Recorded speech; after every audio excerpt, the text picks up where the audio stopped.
Bonjour à tous et bienvenue sur la deuxième et dernière partie de l'interview de David Senati. Bonne écoute. Si vous aviez des ressources à nous recommander, notamment aux étudiants. En tant qu'étudiant, si vous voulez vous lancer dans le numérique en santé, c'est-à-dire créer une application, un site, un service pour les patients, pour les professionnels de santé, pour les aidants, etc., pour les personnes en situation de handicap, pour le médico-social et tout ça, nous, au sein du ministère, on a développé une plateforme qui s'appelle Genius, qui est le guichet national de l'innovation et des usages en e-santé, GNIUS.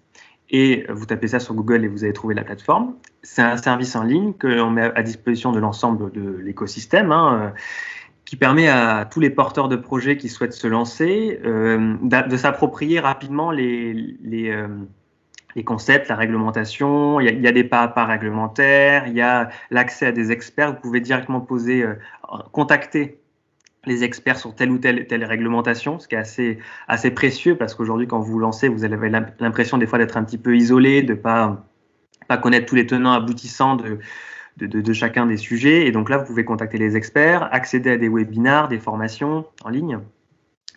On va développer davantage encore Genius. Genius a été lancé là au mois d'octobre, donc c'est assez récent et le site s'enrichit de semaine en semaine. On a lancé même je vous invite à vous abonner au podcast de Genius. On a lancé un podcast où on interviewe un entrepreneur tous les 15 jours, un entrepreneur avec un institutionnel, on fait un peu des binômes, l'entrepreneur qui explique son parcours et une difficulté qu'il a rencontrée ou une thématique qui lui tient à cœur. Et en regard, on a l'institutionnel, un acteur public, qui va expliquer le sujet réglementaire auquel s'est confronté l'entrepreneur ou la thématique, comment elle est prise du côté public. Et donc, c'est assez intéressant d'avoir ce double regard et c'est un peu aussi la philosophie de Genius, de faciliter les regards croisés et de faciliter l'accès aux expertises. Donc, vous pouvez vous abonner au podcast, lire le site, tous les éléments qui vous intéressent sur le site qui est fait spécialement pour vous. Donc, vous n'hésitez pas à contacter les uns et les autres pour avoir des renseignements sur la réglementation applicable dans le domaine de la e-santé. C'est vrai que c'est un domaine qui est prometteur. Je vous invite à vraiment vous y intéresser en tant que pharmacien, tout à fait légitime pour créer des services à valeur ajoutée en officine, mais pas forcément qu'en officine, bien sûr, sur tout type de pathologie, sur l'observance des traitements, sur la prévention, sur l'accompagnement des seniors, sur toute thématique. Vous êtes tout à fait légitime pour vous lancer. Vous avez une bonne idée, vous pensez qu'il y a un marché là-dessus, étudiez, approfondissez le sujet et si vous sentez qu'il y a quelque chose à faire, vous connaissez la suite. Mais n'hésitez pas à consulter Genius et à nous contacter, on est à votre disposition. C'est le ministère qui a eu l'initiative de Genius ou c'est né avec vous qui êtes entré dans le ministère? En fait, ce qui s'est passé, c'est que au sein de la DNS, la délégation ministérielle au numérique en santé, donc la structure dans laquelle je suis, on a deux chefs. On a Laura Letourneau et Dominique Pont qui sont nos directeurs. Laura, c'est la déléguée ministérielle et Dominique, c'est le responsable ministériel au numérique en santé. Et ils avaient écrit une feuille de route, donc une 30 actions qu'il faut mettre en œuvre jusqu'en 2022 pour accélérer le virage numérique dans le domaine de la santé. Et dans ces actions, Dominique et Laura ont été très visionnaires, ils ont tout prévu et il y avait une action qui s'appelait le Lab e-santé. Et quand je suis arrivé, Dominique et Laura m'ont dit tu vas t'occuper de ce Lab e-santé. On ne sait pas trop à quoi ça va ressembler, mais en gros, tu as carte blanche pour y aller. Vas-y, tu as une Dream Team avec toi. Donc, j'ai une équipe à l'Agence du numérique en santé qui s'occupe de Genius avec moi. Et donc, on est parti d'une feuille blanche avec vraiment le soutien et le sponsoring de nos chefs. Et on s'est dit, qu'est-ce qu'on va pouvoir faire pour les entrepreneurs? Qu'est-ce qu'on va pouvoir faire au-delà de simplement de faire un lab, un énième truc en ligne, voilà. Donc, on s'est dit, le ministère de la Santé n'a pas vocation forcément à accompagner, à être un incubateur, un accélérateur, un lab, comme on pourrait l'imaginer, comme le sont les autres labs, qui ont vraiment pour vocation de mettre les mains dans le cambouis avec les entrepreneurs, etc. Nous, en tant que ministère, on s'est posé la question de comment on pourrait faire pour avoir une action en faveur de l'innovation qui soit compatible avec l'ensemble des actions qui existaient déjà et qui soit plutôt facilitatrice et fédératrice plutôt que quelque chose qui vienne remplacer d'autres acteurs. On a mené des enquêtes en ligne, on a fait de nombreuses rencontres avec des entrepreneurs, des fédérations d'éditeurs, des associations de professionnels, des régions, etc. Et ils nous ont dit tous que ils étaient un peu paumés par rapport à la réglementation, enfin surtout les entrepreneurs en fait, que ça leur prenait beaucoup de temps de la comprendre, qu'ils savaient pas où trouver les documents, qu'ils savaient pas qui contacter, qu'ils avaient l'impression que les différentes agences de l'État, elles étaient vachement cloisonnées et que quand on allait voir la NSM, la CNIL, la HAS, le ministère, on savait pas exactement qui faisait quoi, que des fois on avait l'impression d'être renvoyé par-ci par-là et que on perdait un temps fou. Et on s'est dit voilà, le lab c'est pas un lab, c'est un guichet, c'est Genius. On va aider tous ces génies qui montent leur boîte et on va les aider à faciliter leur accès aux référentiels, aux experts. On va créer tout un programme de contenu et de fidélisation d'écosystèmes, donc l'animation d'écosystèmes, donc le podcast, tous les webinaires que l'on va mettre en place, etc. Et tout le monde sera ainsi mieux informé. Et donc, on a lancé ça, c'est Cédric O qui a lancé Genius officiellement début octobre. Et là, on a vraiment plusieurs dizaines de milliers de personnes qui ont consulté le site. Alors, j'ai oublié le chiffre parce que j'ai pas révisé avant de faire l'interview. Là, vous m'avez pris un peu de cours, mais du coup, on a énormément d'entrepreneurs qui ont consulté le site. On a reçu plein de mails de soutien. Ça fait vraiment chaud au cœur, surtout en période Covid où tout le monde montait des boîtes, des projets, etc. Ils étaient bien contents d'avoir ces ressources-là. Parce qu'avant octobre, on avait même lancé un proto en ligne, une version bêta pour déjà aider les entrepreneurs qui se lançaient en pleine crise pour ne pas qu'ils attendent le mois d'octobre et qu'on les aide avant. Et donc, on a reçu plein de messages de soutien et c'est franchement formidable. Et on continue l'aventure. Notre budget a été multiplié. J'ai une équipe qui s'agrandit. On est au taquet et on est en partenariat avec la HAS, la CNIL, l'ANS, la NSM, la BPI. Tous ensemble, c'est Genius. Donc, en fait, c'est ensemble, on a une équipe projet et on a des contacts avec toutes ces agences et ensemble, on crée les contenus. Et donc, ça veut dire que maintenant, du coup, c'est vraiment transverse. Quand un entrepreneur se connecte sur Genius, qui se pose des questions, qui trouve la réponse à ces questions, ça a été forcément revu par ces différentes agences. En tout cas, c'est la bonne agence qui a parlé du bon sujet. Et ensuite, à lui, après, d'aller plus loin. Évidemment, Genius, ça répond pas à toutes les questions. Donc, au-delà, après, il faut évidemment en creuser, etc. Et la personne est redirigée au bon endroit, sur le bon site, dans la myriade des sites institutionnels qui existent, qui sont plus ou moins profonds, plus ou moins bien organisés. Et donc là, on a des super projets, la HAS, la NSM, la BPI, la CNIL, tout le monde est au taquet et l'ont montré lors du lancement. D'ailleurs, le lancement, je crois que vous pouvez accéder au replay, vous pouvez voir les interventions des uns et des autres. Et ils se sont engagés, ils ont signé une charte pour soutenir Genius et vraiment nous aider dans la conception du site. Et donc, on est ravis à la DNS d'avoir vraiment mobilisé l'ensemble de ces acteurs institutionnels qui ont vocation à grandir aussi. Il y a plein de gens qui vont nous rejoindre.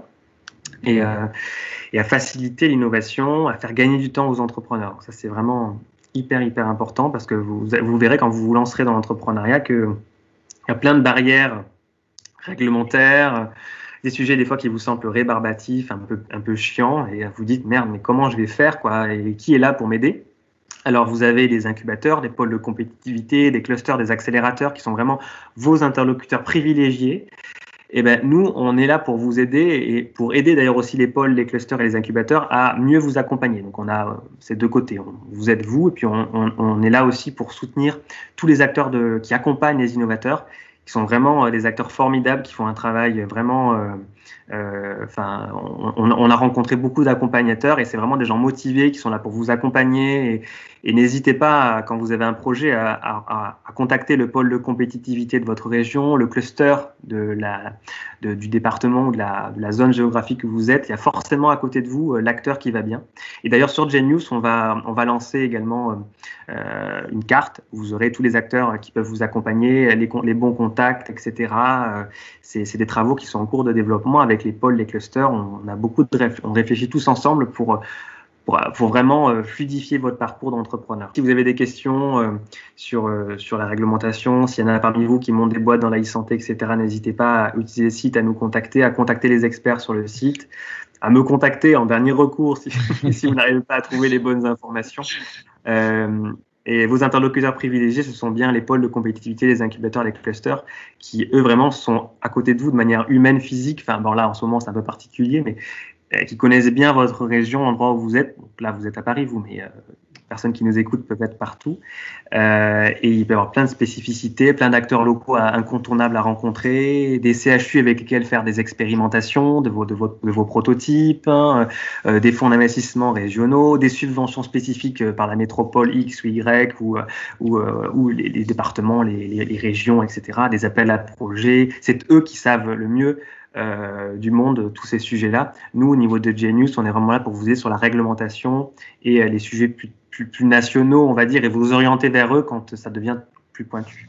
Et Monsieur Senati, est-ce que vous accompagnez aussi les gens qui développent, par exemple, des applications ou des, je sais pas, peut-être des innovations technologiques type robotique, intelligence artificielle, dans le secteur de l'industrie pharmaceutique? Non, alors on n'a pas trop de distinction en fait. Hein, quand on parle, nous, des innovateurs ministère de la Santé, dans le numérique, je m'entends, parce que alors là, franchement, ne t'allez pas sur Genius si vous développez un médicament, hein, ça vous risquez d'être un petit peu frustré. C'est vraiment, dès qu'il s'agit du numérique, donc ça peut être la robotique, ça peut être des plateformes web, mobiles, de l'IA, tout à fait éligible. Vous avez toutes les informations sur la plateforme.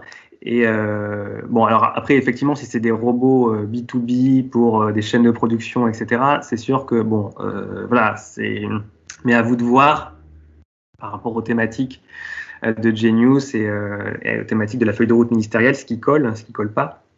Mais oui, bien sûr, par défaut, c'est inclusif, donc le maximum d'acteurs. Que pensez-vous de la confidentialité et du partage des données de santé ? Les données de santé appartiennent aux patients. C'est vrai que c'est important qu'ils puissent avoir conscience que ce sont des données qui sont précieuses et qui sont confidentielles. Voilà, mais les citoyens, le comprennent, le savent en fait. On sait ce qu'on fait quand on partage des données. Si on le fait, c'est qu'on a vraiment l'utilité et le besoin. Et d'ailleurs, en fait, c'est une bonne question, Eric, parce qu'en fait, au sein de la DNS, au sein du ministère, on a une action phare de la feuille de route du numérique en santé, c'est le développement de l'espace numérique de santé. L'espace numérique de santé, c'est au 1er janvier 2022, tous les citoyens, on aura tous accès à notre espace numérique de santé. Et sur cet espace numérique de santé, on va retrouver les données de santé de notre parcours de soins, celles qui sont aujourd'hui potentiellement dans le DMP, si vous en avez un, ou qui n'y sont pas parce qu'il n'est peut-être pas assez bien utilisé. Mais demain, avec l'espace numérique de santé, vous aurez vraiment la main sur l'outil. Vous pourrez vous connecter, accéder à ces données, vous pourrez les partager avec les professionnels de santé de votre choix. C'est vous qui allez en être le maître. Vous aurez votre consentement, etc. Mais du coup, c'est vous vous allez pouvoir partager des données avec vos professionnels de santé. Vous aurez accès à une messagerie sécurisée citoyenne au sein de l'espace numérique de santé pour envoyer des documents directement sur la messagerie sécurisée du professionnel de santé. Aujourd'hui, vous envoyez on voit beaucoup de sujets de données de santé, etc., qui circulent sur des boîtes mail qui ne sont pas forcément très sécurisées, pas hébergées au bon endroit. Donc là, vous aurez la sécurité de ce point-là.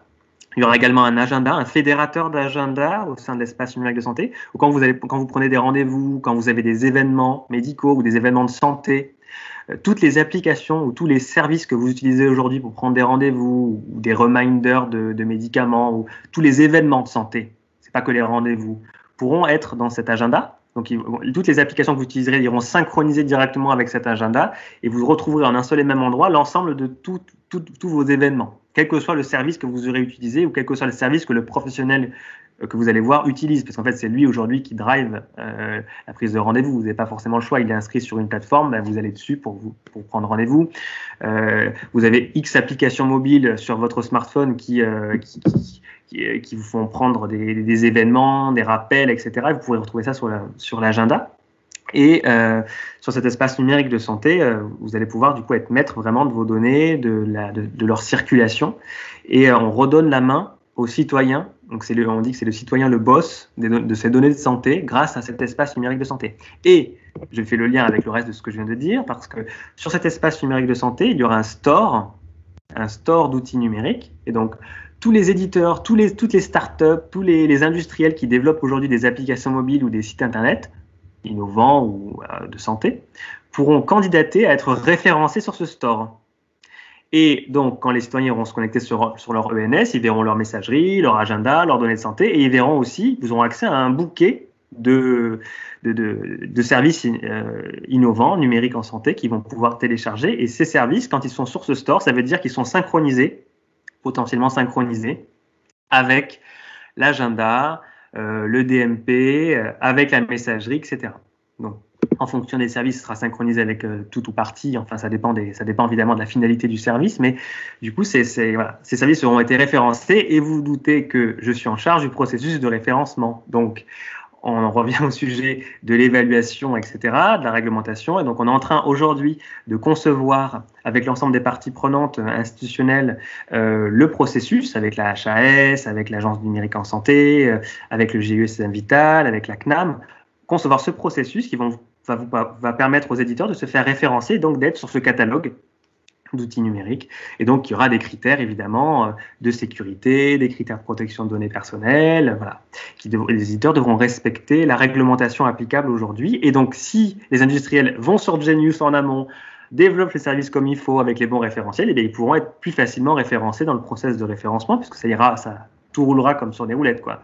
Et ils iront, du coup, se loger dans le catalogue et les 60 millions de Français qui auront leur ENS pourront accéder au service. Donc, vous voyez que c'est une façon pour nous à la fois de redonner la main aux citoyens sur ces données de santé, à la fois de permettre aux industriels de donner de la visibilité à leurs outils numériques dès l'instant où ils remplissent correctement les critères réglementaires et de qualité prérequis pour être référencés.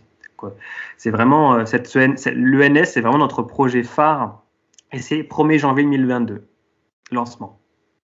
On aurait eu un ENS pendant le Covid, ça aurait été beaucoup plus simple. Si vous voulez, on aurait pu faire plein de choses, les rendez-vous, les tests, on aurait pu envoyer des messages sécurisés, les ordonnances, tout ce que vous voulez en fait aurait été beaucoup plus simple. Et donc voilà, malheureusement, nous, la DNS, on a été créé il y a peu de temps et l'espace numérique de santé, c'est 2022. Donc c'est dans pas si longtemps que ça. On aura tous cet espace.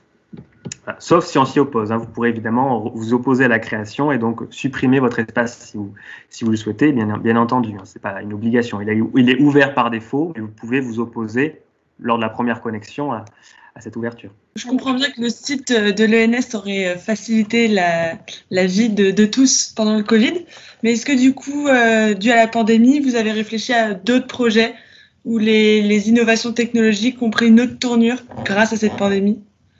Là, clairement, la téléconsultation, c'est quand même quelque chose d'assez spectaculaire. J'ai plus les chiffres en tête, mais on est sur une multiplication exponentielle, quasi exponentielle, du nombre de téléconsultations. Évidemment, vous ne pouvez pas faire autrement. Un certain nombre de libertés ont été données. On pouvait même téléconsulter par téléphone simplement. Donc là, les choses vont revenir dans l'ordre. Mais on voit qu'il y a eu un déclic du côté des professionnels de santé qui se sont mis à la téléconsultation, alors que préalablement, ils étaient un petit peu dans l'expectative. Est-ce que j'y vais, est-ce que j'y vais pas? On sentait qu'il y avait quand même une bonne dynamique, mais elle n'était pas aussi franche. Et je pense que ça les a vraiment rassurés, les professionnels. Ils ont vu vraiment l'intérêt, ils ont vu qu'ils y avaient finalement quand même gagné du temps, que c'était pas si inhumain que ça, et que finalement, ça leur faisait gagner un temps fou, et que peut-être que hors Covid, ils vont pouvoir continuer, dans certains cas, à téléconsulter des patients éloignés, des personnes seniors qui n'ont pas besoin de se déplacer, des renouvellements, des choses. Vous voyez, donc on va permettre de fluidifier le parcours. Donc ça, c'est vraiment quelque chose qui, c'est regrettablement positif dans le cadre du Covid. Évidemment, l'espace numérique de santé, c'est quelque chose auquel on croit, qu'on accélère. Donc là, aujourd'hui, grâce aussi au Covid, il y a eu une accélération en plus de nos programmes à nous, puisqu'on a eu 2 milliards d'euros supplémentaires grâce au Ségur de la santé pour développer encore plus vite et accélérer notre feuille de route. Donc là, c'est assez exceptionnel. Il n'y a jamais eu autant d'énergie, autant de moyens donnés au développement de la e-santé en France qu'avec notre plan aujourd'hui, qui est largement soutenu par l'ensemble des acteurs, les syndicats, les fédérations. Tout le monde attend avec impatience l'ENS, mais tout le reste, tous les référentiels dont je ne parle pas, mais il n'y a pas que l'ENS, il y a 30 actions, on n'a pas le temps de tout dire, mais il y a des sujets d'interopérabilité, des sujets de cybersécurité, des sujets de protection, etc. Et d'authentification, tout ça va être fluidifié et vraiment, grâce à cette accélération, on va pouvoir, en 2022, avoir une e-santé qui sera beaucoup plus à la fois humaine et opérationnelle, concrètement, dans les usages concrets. Aujourd'hui, c'était encore un peu, avant le Covid, la e-santé, c'était un peu les gadgets, quoi. Les gens, c'était là, oui, c'est un peu culture geek, quoi. Voilà. Demain, en 2022, avec l'ENS, avec tout l'écosystème qui est aujourd'hui prêt, qui se lance, etc., qui jusqu'à présent avait un secteur qui était un peu plus restreint, là, le secteur vraiment prend son envol. Et l'ensemble des industriels vraiment accueillent ça à bras ouverts. Et il y a des super pépites françaises, des boîtes qui sont vraiment formidables. On a Lifen, on a WeThings, on a plein de startups qui se développent dans le domaine de la e-santé. Je ne parle pas de Doctolib, mais bien entendu, c'est plus vraiment une startup maintenant. Et donc, on a plein d'entreprises qui vraiment se développent. Et en France, on a la capacité d'être vraiment leader international du secteur de la e-santé. Tout est réuni pour que ça le soit, et il manque plus que les gens comme vous pour se lancer dans l'aventure, pour monter leur boîte, mais aussi pour rejoindre des startups. Et une question que vous ne m'avez pas posée, mais tous les étudiants en pharma qui aujourd'hui rêvent d'un super CV. Moi, je me souviens quand j'étais en pharma, tout le monde rêvait d'aller bosser dans le plus grand groupe possible. Alors, c'était à qui aller bosser dans le plus grand labo pharmaceutique, etc., dans un grand groupe de cosmétiques. Alors, je dis pas qu'il faut pas y aller, bien entendu qu'il faut y aller. Mais il y a aussi d'autres parcours. Et c'est pas parce que vous commencez votre première expérience dans une start-up, au contraire, commencer dans une start-up, ça a de sacrés avantages. Vous allez avoir des responsabilités supplémentaires. Pendant les stages, vous n'allez peut-être pas faire le stage photocopie café, mais vous allez peut-être faire un stage où vous allez mettre les mains dans le cambouis sur de nouveaux sujets, apprendre de nouvelles réglementations. En tant que pharmacien, vous avez déjà l'ADN de l'apprentissage de ces sujets. Là, vous allez pouvoir vraiment creuser les thématiques, peut-être vous passionner par de nouvelles choses sur l'intelligence artificielle, sur l'authentification des professionnels de santé, sur l'interopérabilité. Il y a des pharmaciens qui travaillent sur l'interopérabilité, il y en a plein. C'est la façon dont les logiciels parlent ensemble de la même manière. Un peu à la manière c'est les gens qui créent en fait l'encyclopédie, le dictionnaire des données. C'est hyper passionnant. Et donc voilà, il y a plein de sujets sur lesquels vous allez pouvoir travailler et profiter de vos stages vraiment. Et même les stages facultatifs, il y a des stages un peu, je sais pas si ça existe toujours, mais en 4e année, je crois que vous pouvez même faire un petit stage de 2 mois. Profitez de toutes les opportunités qui vous sont offertes pour aller rejoindre des startups ou des associations aussi de patients, de professionnels qui créent des projets. Il y en a plein aussi. Il n'y a pas que des startups bling bling, etc. Il y a aussi des acteurs de terrain qui se lancent, des professionnels aussi dans les hôpitaux qui lancent des projets. Donc n'hésitez pas. Et puis dans vos stages hospitaliers, soyez malins et essayez de trouver un stage dans un service avec des gens un peu geeks, des professeurs un peu emblématiques. Vous savez vous vous documentez, vous voyez que lui, il travaille sur des projets de recherche avec des industriels, sur des protocoles de suivi à distance en ligne. Il y a moyen d'être astucieux dans vos expériences professionnelles et même académiques dès le début. J'ai vu que vous aviez suivi 2 formations supplémentaires en plus de votre cursus pharmaceutique. J'avais My Data Solution et CNPP. Je voulais savoir, vous pensez que c'est nécessaire de réaliser des formations supplémentaires pour pouvoir travailler dans tout ce qui est numérique? Effectivement, tout dépend de votre parcours et de ce que vous allez faire. Si vous lancez dans le domaine de la e-santé, effectivement, c'est plutôt bien de faire un DU. Il y en a plein. Il y en a plusieurs. Des DU e-santé, il y en a à Paris, il y en a à Montpellier, il y en a à Caen, je crois qu'il y en a à Lille. Il y en a un peu partout. Donc, réfléchissez-y pendant vos études. Ça, c'est de la formation continue, initiale, veut dire faire un DU, etc.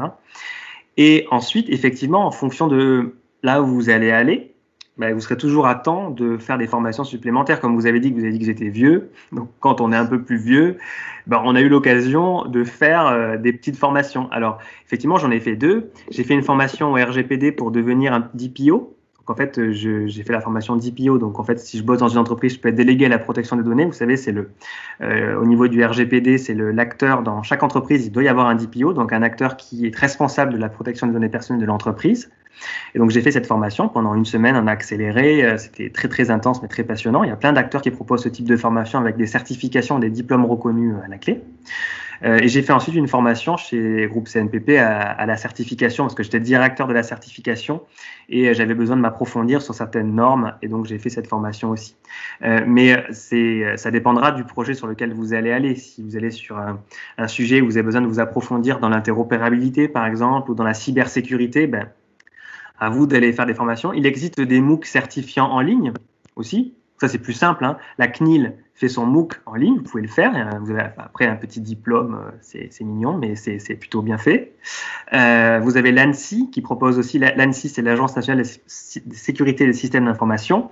Vous avez un MOOC sur la cybersécurité qui est là un peu plus long à faire, mais qui est hyper passionnant et hyper. Quand vous l'aurez fait, vous allez mieux comprendre c'est quoi la cybersécurité, donc je vous invite à le faire aussi. Et vous avez plein d'agences comme ça qui développent des programmes de formation. Au sein de l'agence du numérique en santé aussi, vous avez aussi des formations. Mais là, tout ce que je vous dis là, c'est des formations en ligne. Donc après, il y a des formations continues, comme celles que vous avez citées et que j'ai faites, c'est des formations physiques, hein, ou à distance, mais avec vraiment un enseignement et particulier, une prise en charge particulière. Vous savez que quand on travaille après, on a des crédits formation que l'on peut solliciter, et donc la formation ne nous coûte pas en fait, hein, on le paye avec ces crédits formation. Et donc ce sera aussi votre cas. Mais profitez quand vous êtes en pharma pour faire des DU, des MOOC, voilà, et participer peut-être à des hackathons. Enfin voilà, formez-vous de manière un peu différente. N'allez pas payer plein de formations. Vous serez toujours à temps de les faire ensuite quand vous serez un peu plus spécialisé, parce que pour le moment, vous ne savez pas encore exactement vers quel secteur vous allez vous diriger. Donc, restez assez généraliste, enfin, sans trop non plus, mais allez sur le numérique en général, dans santé, faites des formations déjà de ce type-là. Et ensuite, quand vous allez faire vos premiers emplois, vous saurez un petit peu vers où aller. Et puis, si vous montez votre boîte, vous saurez qu'il faut vous former davantage sur le droit des usagers, sur l'interopérabilité, la sécurité, la protection de données personnelles, que sais-je encore, l'ergonomie, l'accessibilité aux personnes en situation de handicap, etc. Il y a plein de formations. Et je ne saurais pas lesquelles vous conseillez, ça dépendra de votre profil. Est-ce que vous auriez une citation ou un livre que vous auriez à nous partager? Pour tout vous dire, je ne suis pas un super grand lecteur. C'est pas trop le temps et à la fois, on peut toujours trouver le temps quand on a envie. Mais sur l'entrepreneuriat, déjà, il y a vraiment un bouquin. Donc, bon, il n'est pas là, vous m'aurez dit, je l'aurais pris. Mais il y a un bouquin qui s'appelle La création d'entreprise par Papin. Donc, Papin, c'est un peu le dieu pour nous. C'est le créateur d'HEC Entrepreneur. Et donc, il fait un bouquin qui s'appelle La création d'entreprise aux éditions du Node. Et bon, c'est un pavé, hein, donc vous ne savez pas le lire comme un livre de chevet, mais c'est vraiment la Bible pour l'entrepreneur. Il y a tout dedans, en fait. Il est réactualisé régulièrement. Donc ça, je vous incite à l'acheter neuf ou d'occasion. Enfin voilà, et franchement, c'est un livre vraiment que je recommande. Voilà. Après, je vous recommanderais aussi le livre de ma chef pour faire un peu le lèche-botte, c'est ça. Un livre sur l'ubérisation de l'État aussi. Donc il y a des choses intéressantes sur les sujets aussi de ce type-là, sur l'ubérisation. Donc, il y a Laura Letourneau, donc, qui a écrit un livre sur le sujet. Donc, je vous invite aussi pour les curieux qui se dirigent vers plus l'administration, etc., de voir à quel point aussi la puissance publique est confrontée à ces sujets de plateformisation et que l'État doit aussi réagir pour ne pas se faire ubériser, en gros. On n'est pas à l'abri. C'est ce qu'on fait aussi avec l'espace numérique de santé. C'est pour ça qu'on se bouge et qu'on crée des projets nationaux de cette envergure-là pour accompagner l'écosystème industriel français et éviter qu'on se fasse complètement prendre de court par des services étrangers qui viendraient récupérer les données de santé, etc., etc. Voilà. Tous les mythes aussi qu'il peut y avoir autour de ça. Et donc, ce sujet-là qui peut être intéressant aussi, que je peux vous conseiller comme lecture. Si vous n'aimez pas forcément lire, comment vous avez fait pour vous renseigner autant sur le domaine et devenir aussi compétent? Ah oui, non, d'accord, mais enfin bon, disons que en fait, quand on monte sa boîte et que après on est obligé de lire la réglementation, on est obligé de se palper tous les textes réglementaires. Moi, j'ai pas non plus pris un plaisir sournois à lire la réglementation et les normes, etc. Des fois, c'est un peu chiant, hein. C'est pas des livres de chevet, hein, tout ça. Mais quand vous êtes animé par votre projet, que vous voulez monter votre boîte et que vous devez absolument lire la réglementation qui est applicable, et puis tout de suite vous la digérez avec l'angle. Enfin, vous voyez tout de suite à quoi ça va servir, quoi. C'est pas comme quand vous apprenez par cœur les cours de PACES. vous qui êtes en deuxième année, ça doit être assez frais pour vous. Quand vous apprenez par cœur et que vous allez à l'examen et que vous vous vomissez tous vos cours, c'est vrai que c'est chiant à apprendre dans ce cadre-là, mais quand on apprend des choses ou qu'on les lit par intérêt pour soi, pour sa boîte, pour son projet ou pour son entreprise, pour le projet que l'on défend dans sa structure, ça n'a tout de suite pas la même saveur, quoi. Donc évidemment, on l'applique tout de suite à quelque chose, on voit à quoi ça va servir et on approfondit et on peut y passer des heures comme ça à rebondir d'un site à l'autre, à lire les documents, à les télécharger, etc. Et bon, faut être un tantinet curieux, mais quand on est entrepreneur, je ne doute pas que tous les auditeurs qui nous écoutent aujourd'hui, ce sont potentiellement des entrepreneurs ou des innovateurs dans d'autres groupes, mais qui vont se lancer ou se lanceront peut-être un jour dans leur vie. Et voilà, vous savez que quand on est motivé, on peut tout faire. Voilà, je me suis palpé des lectures imbuvables, mais je m'en suis même pas rendu compte. Voilà. Puis des fois c'était en anglais, c'était un peu plus chiant parce que mon anglais est pas du tout terrible. Et mais bon, on s'y fait aussi. On arrive à comprendre plus facilement et on progresse aussi. On améliore son champ lexical en anglais dans son secteur. Merci d'avoir suivi ce deuxième épisode de Pharma Now. Nous espérons que cet entretien avec David Senati vous a plu. On se retrouve très bientôt pour un nouvel épisode sur Facebook, YouTube et Instagram avec un nouvel invité de marque. D'ici là, prenez soin de vous et n'oubliez pas, la pharma, c'est maintenant.